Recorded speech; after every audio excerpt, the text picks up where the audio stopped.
Lección 12. Vivir en comunión con los demás. Versículo de memoria. Que su palabra sea siempre agradable, sazonada con sal, para que sepan cómo conviene responder a cada uno. Colosenses 4:6.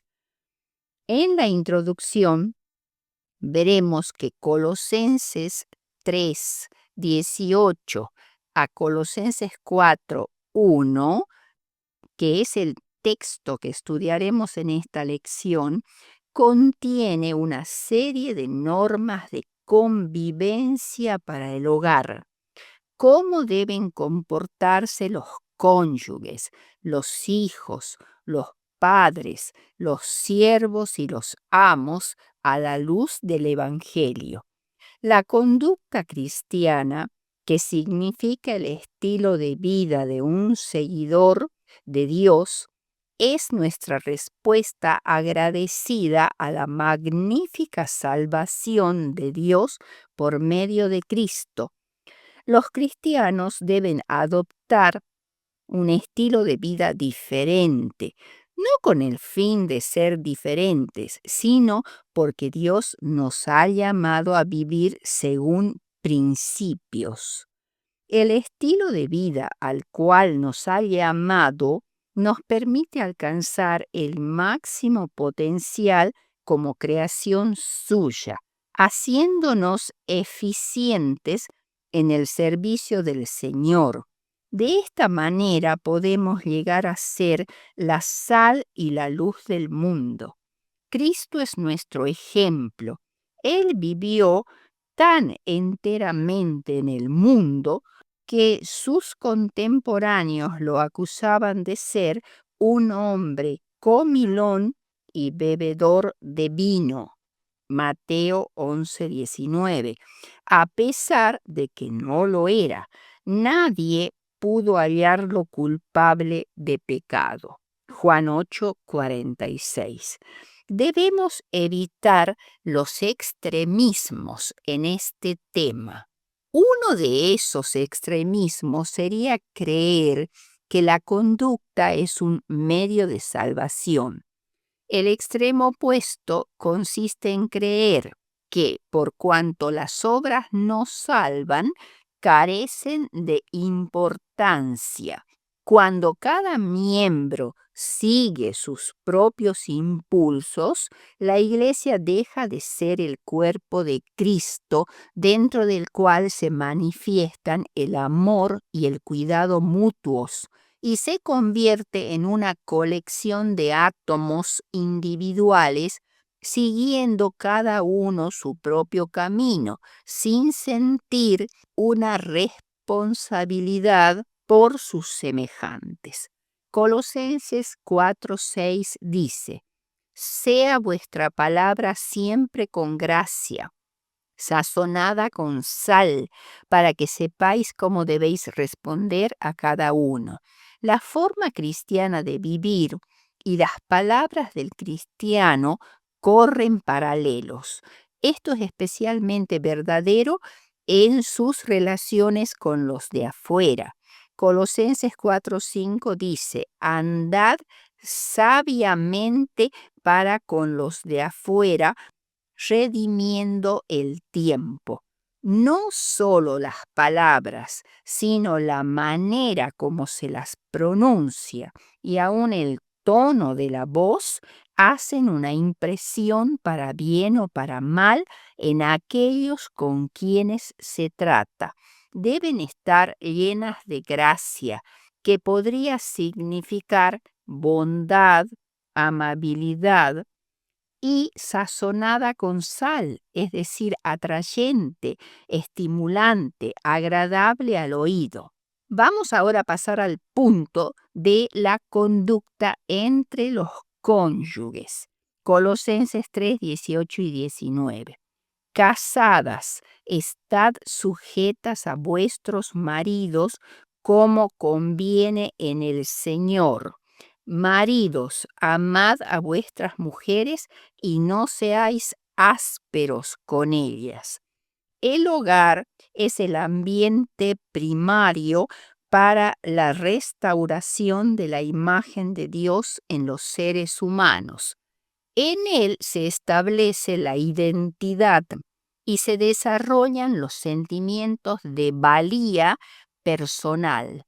Es también el lugar donde se practican los principios del verdadero cristianismo y sus valores se transmiten de una generación a la siguiente. Al crear a la primera familia, Dios estableció la unidad social básica para la humanidad, dándole un sentido de pertenencia y proveyendo un lugar que sus miembros pueden utilizar para desarrollarse como individuos completos en el servicio a Dios y a los demás. El varón fue creado a la imagen de Dios y la mujer también. Ambos fueron hechos a la imagen de Dios. El varón y la mujer juntos comprenden el hombre o, más apropiadamente, la humanidad. Son iguales en su ser y su valía, pero no son idénticos en persona, sino son complementarios. Ambos géneros son valiosos y buenos, pero juegan roles diferentes en la familia. La familia y el hogar están fundados sobre el hecho de la diferenciación sexual. Hombre y mujer no son iguales sino complementarios, de tal manera que cuando Adán despertó del sueño profundo que Dios indujo en él para crear a Eva de una costilla suya, al ver a Eva, la reconoció enseguida y dijo: esto ahora es hueso de mis huesos y carne de mi carne, con lo cual afirmó la relación de íntima y estrecha que este acto de creación haría posible. El matrimonio ha constituido así el fundamento de la familia y de la sociedad. En Efesios 5:21, Pablo establece una declaración general de principio: la sumisión de unos a otros, con tres áreas en las cuales el espíritu de sumisión debe presentarse plenamente para que las relaciones involucradas se cumplan cristianamente. Primero, sumisión y obediencia cristiana a los mayores, a los que ejercen autoridad. Segundo, respeto a los que son considerados como iguales. Tercero, sumisión o consideración cristiana a los que se hallan en posición de inferioridad, como ser los esclavos, que revela consideración, caridad y respeto por todos los hijos de Dios. Y cuarto, sumisión dentro del matrimonio. En Colosenses 3:18, Pablo coloca a las mujeres en una posición de subordinación con relación a sus esposos, lo que se repite en Efesios 5:22. Es preciso entender claramente que diferencia y subordinación de ninguna manera implican inferioridad. La sumisión que se ordena a las esposas es del tipo que solo puede darse entre iguales. No es una obediencia servil, sino una sumisión voluntaria en los aspectos en los cuales el hombre ha sido puesto por su hacedor como la cabeza. Génesis 3:16. Toda comunidad necesita tener una cabeza para existir en forma organizada. Aún en nuestra era de libertad, en la cual se insiste en la igualdad entre hombres y mujeres, el hombre que no asume con amor la dirección de su familia es despreciado por los hombres y también por las mujeres.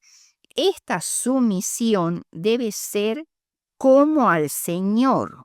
La esposa debe ver en su relación con su esposo un reflejo o ilustración de su relación con Cristo. El esposo es cabeza de la mujer, según dice Efesios 5:23, así como Cristo es cabeza de la iglesia. La preeminencia del esposo consiste en cuidar de su esposa con conocimiento y responsabilidad, así como Cristo cuida de la iglesia. El esposo debe ser el protector y sostenedor de su esposa con la misma solicitud que Cristo muestra por su iglesia. La sujeción incluye buena voluntad, confianza, fe, amor en todo lo que está en armonía con la mente de Dios. A los esposos, Pablo les dice: amad a vuestras mujeres, así como Cristo amó a la iglesia y se entregó a sí mismo por ella. Amarlas como a sus mismos cuerpos. La respuesta del esposo a la sumisión de la esposa no es por medio de órdenes y autoritarismo, sino de amor. Esto inmediatamente transforma en una sociedad lo que de otra manera sería una dictadura. Un verdadero esposo nunca expresa órdenes rudas y desconsideradas. Su amor se expresará por medio de palabras de afecto y comprensión. Además, sostendrá a la esposa materialmente hará todo lo posible para hacerla feliz y la honrará en todo. Este es un amor ágape. El esposo debe imitar a Cristo, abandonando sus placeres y comodidades personales, permaneciendo al lado de su esposa en la hora de enfermedad y dolor. Se dará a sí mismo por la salvación de su esposa. El que ama a su esposa, a sí mismo se ama. Es como si el hombre y la mujer fueran solo partes complementarias que unidas forman un ser único y perfecto. Este pensamiento tan profundo y abnegado impediría la forma frívola y liviana en que muchos contraen matrimonio, con la clara intención de divorciarse si la unión no marcha satisfactoriamente. Toda sociedad que trata livianamente la institución divina del matrimonio lleva en su seno la semilla de la autodestrucción. El segundo punto es padres e hijos, Colosenses 3, 18 al 21. Hijos, obedeced a vuestros padres en todo, porque esto agrada al Señor. Colosenses 3:20. Pablo pasa naturalmente del tema de los esposos a los hijos. Obedecer es una relación mucho más intensa que la dada a la esposa con respecto al esposo. La desobediencia a los padres es considerada en toda la Biblia como uno de los mayores males que pueden existir en una sociedad. El niño, al nacer, es el más indefenso de todos los seres y por años depende del amor y ternura de sus padres para sobrevivir y desarrollarse normalmente. No puede existir vida familiar ordenada sin la obediencia de los niños. Además, un hijo que desobedece a sus padres muy probablemente desobedecerá también al Señor. Por otro lado, no hay responsabilidad más grande para los padres que sus hijos. Ellos no eligieron venir al mundo, por lo cual debe dárseles el mejor comienzo posible en la vida. Las influencias prenatales afectan en forma vital la salud espiritual, mental y física. El proceso de darle prioridad al bienestar del niño debe comenzar antes del nacimiento. El amor de los padres debe ser incondicional y estar dispuesto al sacrificio. Los niños que se sienten rechazados tratarán de obtener la atención de sus padres por medio de una conducta indeseable.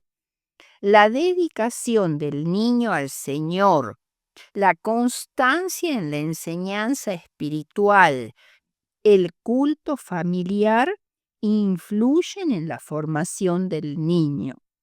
Es muy importante el aprendizaje de la obediencia y esto implica disciplina antes que castigo. La disciplina es un proceso de discipulado en el cual los hijos se convierten en aprendices de sus padres y absorben de ellos su preparación, conducción y ejemplo. Significa enseñar importantes principios. Estos principios son la lealtad, la verdad, la equidad, la coherencia, la paciencia, el orden, la limpieza, la misericordia, la generosidad y el trabajo. Si los niños aprenden temprano a obedecer a sus padres, no tendrán problemas en la vida con la autoridad, pero es importante también el tipo de obediencia que aprenden. La verdadera obediencia no sucede simplemente como respuesta a un requerimiento, sino que surge desde adentro y radica en el nuevo nacimiento. La obediencia surgida por un sentido de obligación y exigencia no produce gozo. La verdadera obediencia es el resultado de la obra efectuada por un principio implantado adentro. Nace del amor a la justicia y a la ley de Dios. Haremos el bien porque el bien agrada a Dios. Efesios 6:1 dice: obedeced en el Señor a vuestros padres, porque esto es justo. El niño al nacer es el más indefenso de todos los seres y durante años depende completamente del amor y ternura de sus padres. No puede existir vida familiar ordenada sin la obediencia de los hijos, porque el niño no está capacitado para juzgar las razones de determinadas formas de conducta. Pero lo más importante es que un hijo que desobedece a sus padres, desobedecerá también a Dios, porque desconocerá totalmente la disciplina y las restricciones que son absolutamente esenciales para el crecimiento cristiano. La palabra obediencia no es agradable para los oídos modernos, pero a los que les cae mal por considerarla una imposición, se hacen responsables del alarmante aumento de la delincuencia juvenil. Las órdenes paternas deben estar en armonía con la voluntad de Dios. La razón principal para requerir obediencia es que esto es justo y les es justo porque Dios lo ordena y es para el bien de los hijos. Debemos contemplar el mundo natural donde es esencial la vigencia absoluta de las leyes físicas que Dios le ha impuesto. De otro modo existirían el caos y la anarquía. En el campo de las relaciones humanas, la vigencia de la ley es tan esencial como lo es en el mundo natural. Por otro lado, Colosenses 3:21 dice algo muy sabio. Padres, no exasperéis a vuestros hijos para que no se desalienten. Exasperar significa provocar, excitar, continuos regaños y observaciones. Las reprensiones y censuras frecuentes pueden exasperar los sentimientos de los hijos y hacer que repudien todo tipo de disciplina. El desaliento es un abatimiento que el joven que es hostigado continuamente experimenta y puede terminar renunciando completamente a la vida cristiana. Y finalmente veamos las relaciones laborales. Colosenses 3:22 al 25 y 4:1, donde dice: Siervos, obedeced en todo a vuestros amos terrenales, no sirviendo al ojo como los que quieren agradar a los hombres, sino con corazón sincero, temiendo a Dios. Tratar de satisfacer a un patrón o supervisor humano y rendir lo mínimo posible es un motivo indigno para los cristianos. Dios es el amo supremo y sus normas son las que deben impulsar cualquier trabajo en que se ocupen. En las sociedades antiguas, esclavos y extranjeros estaban irrevocablemente encadenados a su destino. La Torá se empeña en regular imparcialmente el trabajo esclavo. La Torá es, digamos así, el Pentateuco, los 5 primeros libros del Antiguo Testamento. Y estas son las normas que la Torá indica para el trabajo esclavo. Primero, como a un nativo de vosotros, tendréis al extranjero que habite entre vosotros. Ámalo como a ti mismo, porque peregrino fuiste en Egipto. Levíticos 9, 33 y 34. Segundo, la misma ley será para el natural y para el extranjero. Éxodo 12, 49. Tercero, el reposo semanal sabático era también vigente para el esclavo. Deuteronomio 5, 13 al 15. 4. Si un hebreo se vende como esclavo por una deuda, solo debía servir 6 años y el 7º año debía ser dejado en libertad y no enviado con las manos vacías.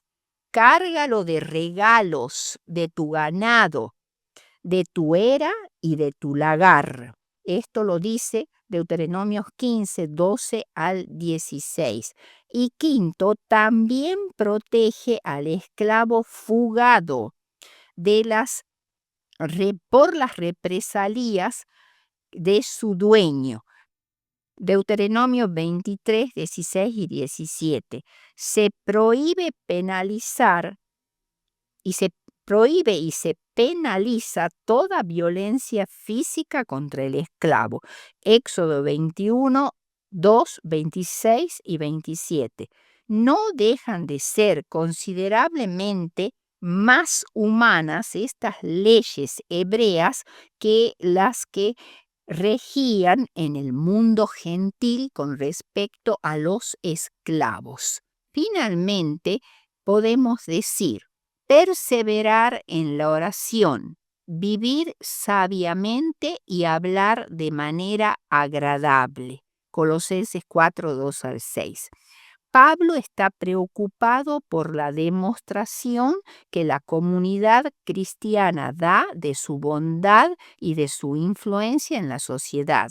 Pablo indica 3 pasos para que el Evangelio llegue de manera poderosa a quienes lo conocen.